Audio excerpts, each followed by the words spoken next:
आझादनगर सार्वजनिक उत्सव समितीच्या वतीने स्वागत करतो। आझादनगर सार्वजनिक उत्सव समिती उपनगरामध्ये अंधेरीच्या राजाचं सातत्याने गेल्या 60 वर्षापासून आयोजन करीत आहे।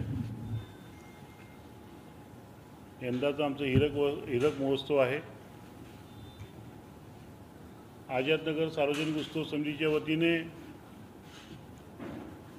हा गणेशोत्सव साजरा करताना आम्ही विविध गोष्टींचं भान ठेवतो। माझे सर्व सहकारी मंचावरील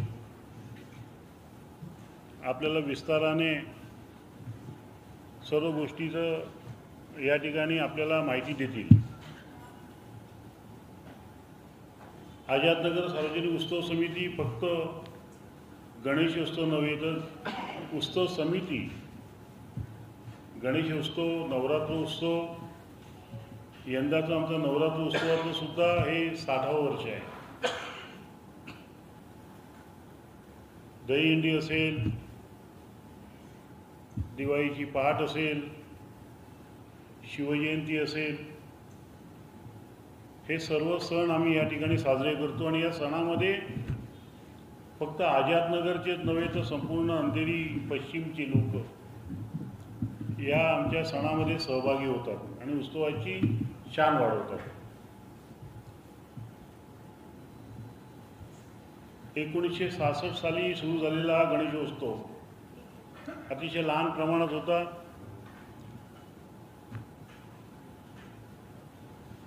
खरं म्हणजे आझादनगर ही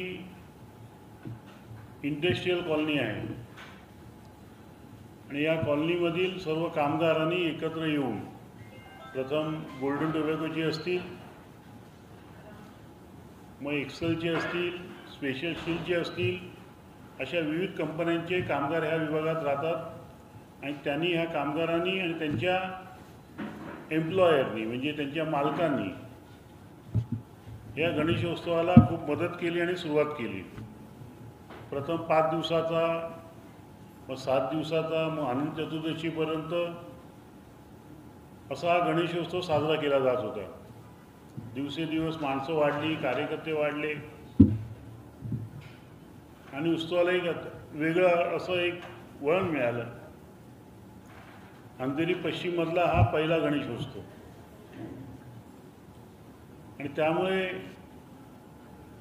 हे अंधेरीच्या राजाची विसर्जन जे आहे ते विसर्जन संपूर्ण अंधेरीमध्ये, त्यावेळेला आम्ही अंधेरी गाव म्हणायचो, त्या पूर्ण गावामधनं हे विसर्जन होतं।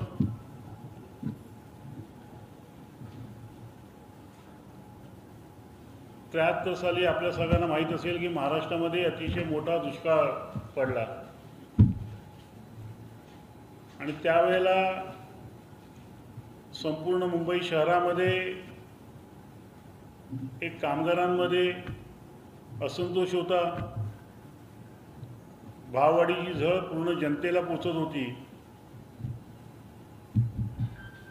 अशा वेळेला आणि आमच्या ह्या कॉलनीमधील 2 कंपन्यांचे म्हणजे गोल्डन टोबॅको असेल, स्पेशल स्टील असेल, या दोन्ही इमारतींमध्ये, दोन्ही कंपन्यांमध्ये संप होता।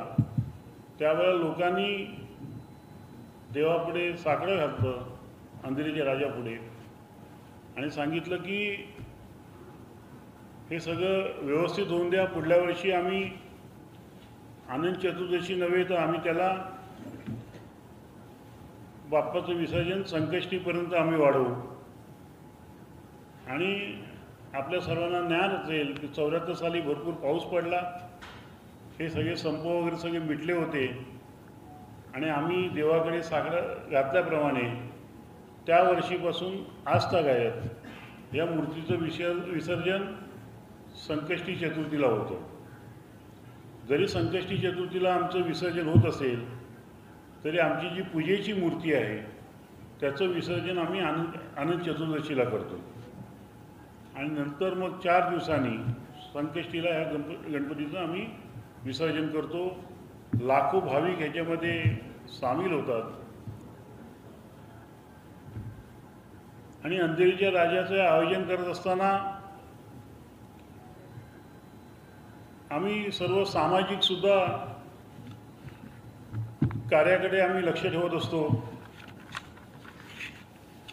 जसा कधी दुष्काळ पडला महाराष्ट्रात, देशात दुष्काळ पडला, काही अडीअडचण आली, काही संकटं आली, जसं मध्यंतरी करोना येऊन गेला, अशा वेळेला सरकारच्या सगळ्या सूचना आम्ही ज्या तंतोतंत त्याचं पालन केलं होतं. नुसतं पालन केलं नाही तर त्याच्यामध्ये थोडासा आर्थिक हातभार सुद्धा आम्ही सरकारला आम्ही त्यावेळेला आमच्या मंडळाच्या वतीने केला, हातभार लावला. कोरोनामध्ये पहिलं डोनेशन जे असेल ते पर्यंत आमच्या अंधेरीच्या राजाकडनं केलं. त्यावेळेला मुख्यमंत्री माननीय उद्धवसाहेब होते. त्याच्या आधीसुद्धा ज्या वेळेला 2005ला ज्या वेळेला मुंबई शहरामध्ये पूर आला आणि त्यामध्ये नुकसान झालं, त्यावेळेलासुद्धा आमच्या अंधेरीच्या राजाचे सर्व कार्यकर्ते त्यांनीसुद्धा त्यावेळेला त्या संकटसमयी मुंबईकरांची साथ दिली. डेकोरेशन करतानासुद्धा आम्ही एक प्रथा पाळतो की एखाद्या चांगल्या देवळाची नामांकित देवळाची आम्ही प्रतिकृती या ठिकाणी आम्ही उभी करण्याचा प्रयत्न करतो. पालीच्या गणपतीपासून बल्लाळेश्वरापासून आम्ही सुरुवात जी केली आहे ती आज साळंगपूरच्या कष्टभंजन हनुमानापर्यंत आम्ही या ठिकाणी पोचलो आहोत. आणि हे यंदाचं वर्ष हनुमानाचं विशेष असल्यामुळे आम्ही यावेळेला हनुमानाचं देवळाची निवड केली. आणि गेले अनेक वर्षापासून घरचा कार्यक्रम आहे, आपलं मंडळ आहे, अशा परीने भावना ठेवून या देखाव्याची रचना करणारे आमचे धर्मेश शाह दरवर्षी आमच्याबरोबर येतात, देवळाची निवड करतात. आता हे यंदाचं जे देऊळ आहे ते आम्ही 2 वर्षापूर्वी बघून आलेलो आहोत. त्यांच्या परवानगीसुद्धा आम्ही घेतो. तर हे जे काही देखावा केलेला आहे त्याबद्दल सविस्तर माहिती मला वाटतं धर्मेश शाहने आपल्याला दिली तर मला वाटतं जास्ती उचित ठरेल. मला सगळं माहीत असेल तसं सुवर्ण जयंतीमध्ये पण आम्ही अंधेरीच्या राजामध्ये अंबेधाम टेम्पल म्हणून आम्ही मंदिरची प्रतिकृती बनवली होती. ती पण भरपूर मोठी आणि भरपूर डिटेलिंग मध्ये होती आणि ती प्रतिकृती पण 5 ते 6 स्क्वेअर फीटमध्ये बनवली होती. त्या हिशोबाने हिरक महोत्सव आहे त्यामध्ये आम्ही ह्या महोत्सवमध्ये 60व्या वर्षामध्ये कुठलं तरी व्यवस्थित मोठं मंदिर जे सर्व भक्तांना तिथे जाता येत नाही त्यांना इकडे येऊन त्याची प्रतिकृतीची फिलिंग्स वगैरे भेटेल त्या हिशोबाने आम्ही वेगवेगळे मंदिर आम्ही व्हिजिट करत होतो. आणि समितीमध्ये आम्ही बसतो आणि सगळे जे मंदिर आम्ही व्हिजिट करतो त्याची समीक्षा करतो. आणि त्यानंतर आम्ही डिसाईड केला की हिरक महोत्सवमध्ये आम्ही सारंगपूरचं जे हनुमान मंदिर आहे त्यामध्ये सगळ्यांची सारंगपूर मंदिर आणि आमच्या अंधेरीच्या तिकडे पण सगळ्यांची मानता पुरी होते. आणि ह्याबरोबर नवसाला पावला राजामध्ये पण तसं होतं. तर आम्ही हिरक महोत्सवामध्ये स्पेशल हनुमान मंदिरच्या प्रतिकृती बनवण्याचा प्रयत्न केलेला आहे. आता आमच्याकडे दुसऱ्या सार्वजनिक महोत्सवामध्ये जेवढी जागा असते त्यापेक्षा बरीचशी मोठी जागा आमच्याकडे अवेलेबल आहे. म्हणजे परिसर पण मोठा आहे आणि आतमध्ये जी व्यवस्था आहे ते पण मोठी आहे. तर यावर्षी आम्ही 5 ते 5.5 स्क्वेअर फीटच्या मंदिरचा परिसर बनवलेला आहे. आणि नेहमी आम्ही काय करतो जे मंदिरची आम्ही व्हिजिट करतो त्याची प्रतिकृती आणि त्याची प्रतिकृतीची जे डिटेलिंग असते ते इंट्रोमध्ये कसं काय सेट करता येतं त्याची आम्ही प्रतिकृती बनवण्याचा प्रयत्न करतो. यावेळी कष्टभंजन हनुमान मंदिर तुम्ही कोणी बघितलं असेल किंवा युट्यूबवर बघितलं असेल तर आतमधला परिसर हुबहू आम्ही तिकडे क्या हुआ उसने नाम डायरी में किशन ने लिखवाया उसने लिखा यूएसपी कोड हनुमानची जी प्रतिकृती आहे ती आम्ही 32 फुटाची इकडे बनवलेली आहे आणि पूर्ण परिसरमध्ये जेवढी मटेरियल वगैरे आम्ही वापरतो ते सगळं FRP आणि स्टील असतं. त्यामुळे पर्यावरणात लक्षात ठेवून सगळी वस्तू आम्ही रियूज रिपीटेडली करतो आणि हे पर्यावरणामध्ये आम्ही लक्ष देतो. थर्मोकोलचा युसेज किंवा दुसरं कुठलेही युसेज जे आम्ही पर्यावरणाला जे हानी होतं तसे कुठल्याही परिस्थितीमध्ये आम्ही वापरत नाही. आता हे परिसरमध्ये आम्ही जेव्हा जसं सांगितलं 2 वर्षापूर्वी आम्ही व्हिजिट केलं होतं. व्हिजिट केल्यानंतर आमचे पूर्ण 3 वाजता फॅब्रिकेटर असतात, डिझाईनर असतात, ते सगळं बसतं आणि वेगवेगळे 2 ते 3 ऑप्शन वगैरे बनवतो आणि त्यानंतर आम्ही समिती बरोबर बसतो आणि एक फायनल लेआउट फायनल करतो आणि त्या हिशोबाने सगळे पीसेस वगैरे डिटेलिंग करून पूर्ण रेडी करतो आणि ते गोल्ड करून नंतर त्याची मातीने आम्ही गोल्ड बनवतो आणि त्यानंतर गोल्ड बनवून त्यानंतर एखाद्यामध्ये आम्ही स्ट्रक्चर वगैरे बनवतो. देखाव्यासंबंधी आणि इतर अनेक गोष्टी जशी आम्ही प्लॅस्टर ऑफ पॅरिसचा इथे कुठेही वापर करत नाही. पर्यावरणाची काळजी घेतो. त्याचप्रमाणे अनेक गोष्टी ज्या आहेत ज्या पोलीस खात्याच्या आमच्या सूचना आहेत त्याचप्रमाणे इतर व्यवस्था ज्या आहेत आमची त्या व्यवस्थेसंबंधीची सर्व माहिती आमच्या मंडळाचे अध्यक्ष श्री अशोक राणे हे देतील. मंडळाचे प्रमुख मार्गदर्शक यांनी ज्या पद्धतीने सांगितलं की 60वे वर्ष आहे आपलं मंडळाचं, तर गेली 6 महिने आम्ही आमचे जे मार्गदर्शक आहेत त्याच्या अंडर मार्गदर्शनाखाली दर आठवड्याला मंगळवारी मीटिंग घेऊन 60वे वर्ष कशा रीतीने जे भाविक येतात त्यांची सुरक्षा काय करावी याबद्दल त्यांच्या गायडन्सने आम्ही आयोजन यावेळी केलेलं आहे. यावेळी जो परिसर आहे मंडप आहे त्यामध्ये 40 CCTV कॅमेरे लावण्यात आलेले आहेत. त्यानंतर अग्निशामक म्हणजे आग वगैरे लागली तर त्यासाठी 32 अग्निशामक सिलेंडर आम्ही मंडपात त्याचप्रमाणे परिसरामध्ये आपण ठेवलेले आहोत. त्यानंतर मंडपामध्ये त्यानंतर VIP गेट आणि भाविकांची लाईन यामध्ये काही झाले तर प्रत्येक व्हॉलंटियरला आम्ही 20 वॉकी टॉकी देण्यात आलेली आहे जेणेकरून प्रत्येक जण एकमेकाच्या संपर्कात राहील आणि काय झालं तर तिकडे मग तो वॉकी टॉकी ज्याला मेसेज मिळेल ते तिकडे जातील. त्याचप्रमाणे आम्हाला दरवर्षी आंबोली पोलीस स्टेशन असेल, DN नगर पोलीस स्टेशन असेल, वर्सोवा पोलीस स्टेशन असेल यांचं चांगलं सहकार्य मिळतं. त्यांच्यासाठी आम्ही इथे आमच्या मंडळाच्या मैदानाच्या बाहेर बूथ बांधतो आणि यावर्षी त्याची सोय केलेली आहे.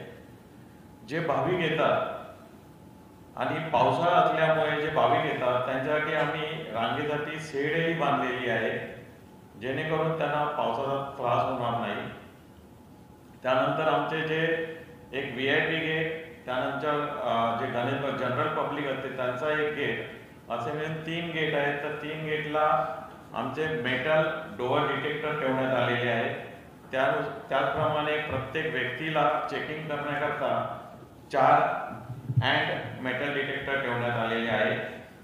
आणि पूर्णपणे आम्ही भक्तांची सुरक्षा कशी होईल याकडे लक्ष देऊन आम्ही काम करतो. आमचे स्वतःचे 250 ते 300 व्हॉलंटियर आहेत.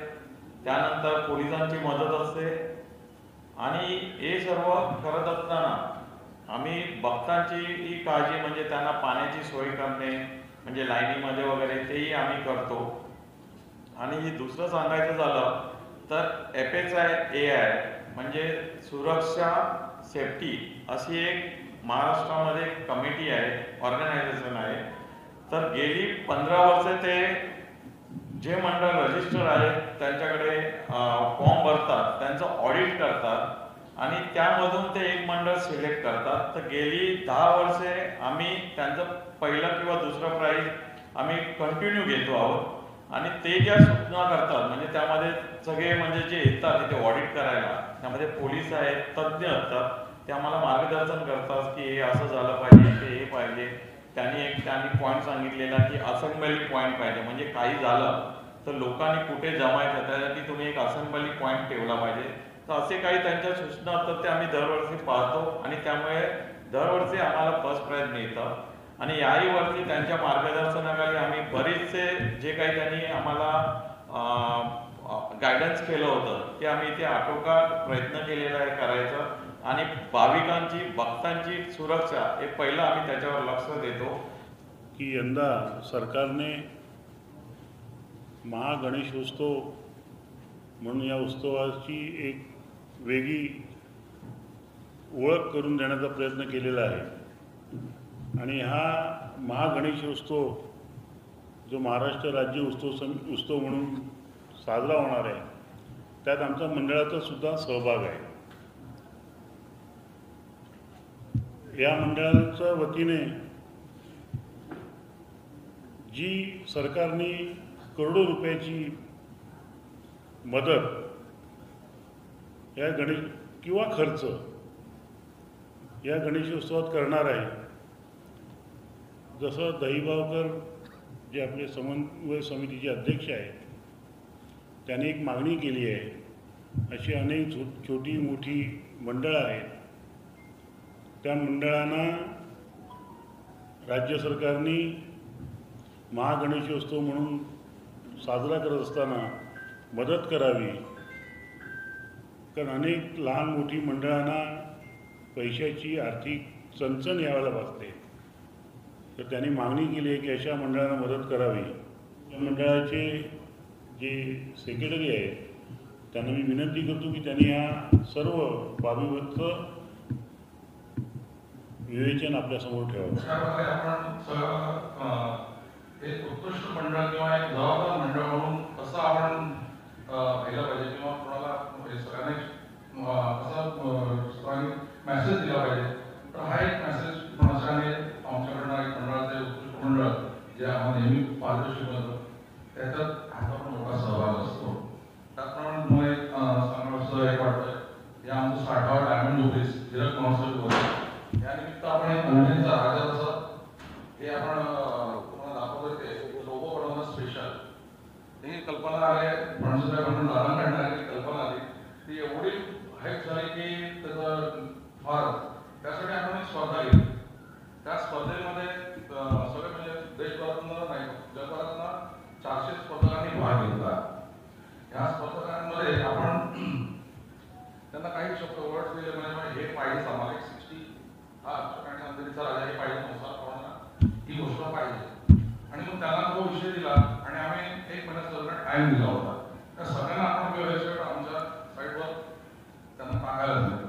आणि ह्याच्यासाठी आपण सिलेक्शन आम्ही कोणी मंडळातल्या एकही माणसाने इतकी सुद्धा त्याच्यामध्ये एक पण तसभर पण आम्ही इंटरफेअर केला. ह्याच्यासाठी आपण जे स्कूल ऑफ आर्ट्स आहेत त्याचे जे स्टुडंट जे गोल्ड मेडलिस्ट आहेत आणि आता तिथे ते प्रोफेसर पण राहिलेले आहेत आणि आता त्यांचं प्रोफेशनल त्यांचा बिझनेस तोच आहे त्यांना आपण ह्याच्यासाठी निरीक्षक म्हणून नेमलं. म्हणजे त्यांनी हे सिलेक्ट करायचं आणि हा जो त्यांनी ह्याच्यामधला हा जो तुम्हाला इथे दिसतोय छोट्या प्रमाणात आहे त्याचा ते मोठमोठं शिकत होतं तर ते दिसलेले आपल्याला आपण बनवलेलं आहे. आणि जर फर्स्ट वेळेस जेव्हा मिळालं त्याचा रोड म्हणून नाव आहे आणि जे प्रोफेसर सिलेक्शन त्यांचं सुर्वे म्हणून नाव आहे. असं आणि दुसरं अनेक वेगळं जे आपण 50व्या वर्षी पण केलं होतं पोस्टाचं ऑफिशियल लाईफ पोस्टाचं तिकीट असतं ते आपण 50व्या वर्षी बनवले. ह्या वर्षी आपण बनवले पोस्टाचं ऑफिशियल हे पोस्टाचा जो त्यांचा लोगो आहे तो त्याच्यावर आपला आपण हा लोगो घेतला आपला 60 वर्षाचा आणि तो तुम्ही पोस्टाने ते पोस्ट करू शकता ऑफिशियल असं आपण पोस्ट स्टॅम्प बनवलेला आहे. त्याचं आपण ओपनिंग गणपतीमध्ये करू पहिल्या दिवशी. अशी तिकीट 5 रुपयाचे. आझादनगर सार्वजनिक उत्सव समिती अनेक गोष्टींचं भान ठेवते. मग तो विमा असो, भक्तांचा विमा, सगळ्यांचा विमा, सुरक्षेच्या बाबतीत पोलिसांनी दिलेल्या आम्हाला जे सूचना आहेत त्या सूचना मगाशी आपल्याला सांगितल्याप्रमाणे अनेक गोष्टीसाठी आम्ही ज्या ज्या वेळेला महाराष्ट्रावरती देशावरती संकट येतं, आपल्याला आठवत असेल की मराठवाड्यामध्ये मोठा भूकंप ज्यावेळेला झाला, असाच गणेशोत्सवाचा आनंद चतुर्दशीचा आदला दिवस होता. त्यावेळेला सुद्धा आमच्या मंडळाने जी मिरवणूक आमची नेहमी वाजत गाजत व्हायची होते, ती आम्ही त्यावेळेला कमी केली. तिचे शांतपणे आम्ही मिरवणूक काढली आणि त्याच वेळेला जी काय मदत करता येईल ती मदत करण्याचा आमच्या सगळ्या मंडळांनी त्यावेळेला पुढाकार घेतला आणि आमच्याबरोबर आमच्या अंधेरी विभागातल्या सगळ्या मंडळांनी त्यात आम्हाला सहकार्य केलं होतं. अशा अनेक गोष्टीसाठी आम्ही शुभारंभ केलेला आहे. अनेक प्रथा आझादनगर उत्सव समितीच्या या अंधेरीच्या राजाच्या कडनं सुरुवात झाली आहे आणि त्यासंबंधी माहिती देण्यासाठी मी आमचे मंडळाचे खजिनदार, त्याचप्रमाणे या विभागाचे आमचे शाखा प्रमुख सुबोध चिटणीस यांना मी पुढील माहिती. सार्वजनिक उत्सव समिती नवसाला पावला अंधेरीचा राजा हे आमचं मंडळ आहे आणि ह्या मंडळाने ड्रेस कोड हा एक अतिशय 2012 साली गंभीर विषय होता.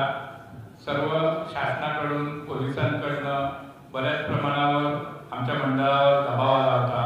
आमचे प्रमुख मार्गदर्शक शैलेश फणसे यांनी एक अशी घटना महिलांबाबत घडली होती. त्यामुळे आम्ही मंडळाने निर्णय घेतला की आपण एक ड्रेस कोड लागू करावा आणि 12 वर्षाच्या खालील मुलांसाठी ड्रेस कोड लागू नाही आहे. 12 वर्षावरील जे मुलं अथवा मुली या सर्वांसाठी म्हणजे कॉमन ड्रेस कोड लागू केलेला आहे. असं काही महिलांसाठीच नाही आहे किंवा पुरुषांसाठी नाही आहे, पण हा ड्रेस कोड लागू केला. हाफ पॅन्ट, छोटे स्लीवलेस ब्लाऊज किंवा लहान कपडे परिधान करून आलेल्या आमच्या भक्तांना आम्ही विनंती करतो की तुम्ही दर्शन घ्या, परंतु त्या दर्शनासाठी आम्ही त्या ठिकाणी लुंगी ठेवलेली आहे, शॉल ठेवलेली आहे. त्या शॉल तुम्ही वापरा व त्यानंतर परत मंडळाकडे द्या, जेणेकरून दुसऱ्या पण जे भक्त येतील लहान कपडे घालून त्यांना दर्शन घेता येईल. तर या दर्शनासाठी कोणालाही वंचित ठेवलं जात नाही, कारण की आपण पाहिलं असेल व्हॅटिकन सिटी सारख्या मोठ्या जे आज पूर्ण जगामध्ये प्रसिद्ध असं चर्च आहे त्या ठिकाणी देखील हा ड्रेस कोड लागू आहे. त्याप्रमाणे आम्ही या 2012 म्हणजे 13 वर्ष हा ड्रेस कोड लागू केलेला आहे. सर्वप्रथम आझादनगर सार्वजनिक उत्सव समिती नवसाला पावला अंधेरीचा राजा येथे हा ड्रेस कोड लागू केला. परंतु आता माझ्या मते जवळजवळ सर्वच मोठ्या मंदिरांमध्ये अगदी शिर्डी संस्थान असो, सिद्धिविनायक मंदिर असो, अशी सर्व मंदिरांमध्ये महाराष्ट्रात इतर ठिकाणी हा ड्रेस कोड लागू केलेला आहे. आणि या ड्रेस कोडमुळे अनेक ठिकाणी जे काही लोकांना त्रास सहन करत लागत होता किंवा भांडणं वगैरे होत होती, तर ती सर्व टाळली जातात. हे सर्वांच्या लक्षात आल्यामुळे आता शासनाने देखील माझ्या मते कोणत्याही प्रकारचं अडचण आणली नाही आहे. आणि अशा प्रकारे आमच्या मंडळाने 12 वर्षापूर्वी ही सुरुवात केली आणि आज 12 ते 13 वर्षापूर्वी आणि आज हा ड्रेस कोड संपूर्ण महाराष्ट्रात हिंदुस्थानामध्ये लागू करण्यात आला आहे. त्याचप्रमाणे आमची जी आता अंधेरीच्या राजाची मूर्तीची स्थापना जी आहे ती 27 ऑगस्टला 2025 रोजी आहे. सकाळी 11:30 वाजता पूजेस प्रारंभ होईल. 12 वाजेपर्यंत पूजा पूर्ण होऊन आरती 12:30 पर्यंत होईल आणि 1:30च्या दरम्यान सर्व भक्तांसाठी हे मंदिर 24 तास सर्वांसाठी खुले केले जाणार आहे. तरी सर्व गणेश भक्तांनी व सर्वांनी या गणेशाचा अंधेरीच्या राजाच्या दर्शनाचा लाभ घ्यावा ही मंडळातर्फे विनंती. जो पहला दिन है यहाँ पर ये बार बहुत सेलिब्रिटी लाइनअप हुआ है. कम से कम 10-12 सेलिब्रिटी पहला दिन ही आ रहे हैं. जैसे अक्षय पूरन सिंह है, परमवीर सिंह है और बड़े लिस्ट यहाँ पर है मेरे पास. जो दंगल टीवी है उसको का पूरा टेलीकास्ट यहाँ पर दर्शन देने वाले हैं। तो पूरा पहले ही दिन एवर बॉलीवुड यहाँ पर दिखेगा और सब दर्शन करने के लिए आएंगे। और पूरा जो 15 दिन का फेस्टिवल है, जो डायमंड जुबली ईयर, उसका पूरा आनंद जरूर सब लोग लेंगे, क्योंकि पूरा आप देखेंगे अंधेरी का राजा का परिसर पर स्पेशल लाइटिंग पूरा 60 साल का हिसाब से डाला हुआ है। और ये लाइटिंग पूरा मुंबई में एक मशहूर विषय होगा चर्चा के लिए। 60 साल पूरे होने की खुशी में मैं प्रियंका चोपड़ा आप सबको हार्दिक शुभकामनाएं भेज रही हूँ। सर्व गणेश भक्तांना हार्दिक शुभेच्छा। गणपती बाप्पा मोरया। हे सगळं जे आहे हे आम्ही आणि स्वतःहून देतात, आम्हाला स्वतःहून फोन करतात, ते येतात. जसे आता जॉय मुखर्जींच्या मिसेस आहेत, त्यांनी मला आज फोन केला होता. ते म्हणाले की मलासुद्धा यायचं आहे, आणि मग ते नाव सांगितलं नाही कोणाला घेऊन यायचं आहे, पण त्यासुद्धा सेलिब्रिटीज लोकांना घेऊन येणार आहे. तर असं एक भक्तांमध्ये, आणि आमच्याकडे एक वैशिष्ट्य असं आहे, सेलिब्रिटी असो किंवा सामान्य गणेश भक्त असो, प्रत्येकाला आम्ही मूर्तीच्या चरणस्पर्श आम्ही करून देतो. आणि प्रत्येक कार्यकर्त्याला आमच्या इन्स्ट्रक्शन आहेत, अजिबात धक्काबुक्की करायची नाही, मूर्तीचं संरक्षण फक्त करा, कोण त्याच्यावर पडणार नाही हे बघा, बाकी कोणाला एकालाही धक्का लागता कामा नये. आणि जसं आमच्या अध्यक्षांनी सांगितल्याप्रमाणे 40 CCTV आमचे त्याच्यावर लक्ष ठेवून आहेत. आम्ही स्वतःसुद्धा 24 तास त्याच्यावरती लक्ष ठेवून असतो. आमच्या प्रत्येकांच्या जे प्रमुख कार्यकर्ते आहेत त्यांच्या मोबाईलमध्ये ते सगळं CCTVचं जे शूटिंग आहे ते आम्हाला दिसत असतं. म्हणजे कुठून ना कुठे कोण ना कोणतरी बघतं की कोण जर गैरप्रकार करत असेल तर अशा लोकांना आम्ही लगेच बाहेर करतो. परंतु आता मुलं जी आमच्याकडची आहेत, ते कार्यकर्ते जे आमच्या बरोबर आहेत, ते आता ट्रेन झाले, त्यांना माहिती आहे की आपले सिनियर आपल्याकडे बघत आहेत, आणि त्यामुळे ते सुद्धा वागणूक तशी करतात. आणि त्यामुळेच आम्हाला आंबोली पोलीस स्टेशन असेल किंवा इतर कोणतेही पोलीस जे डिपार्टमेंट आहे ते आम्हाला सातत्याने एक शिस्तप्रिय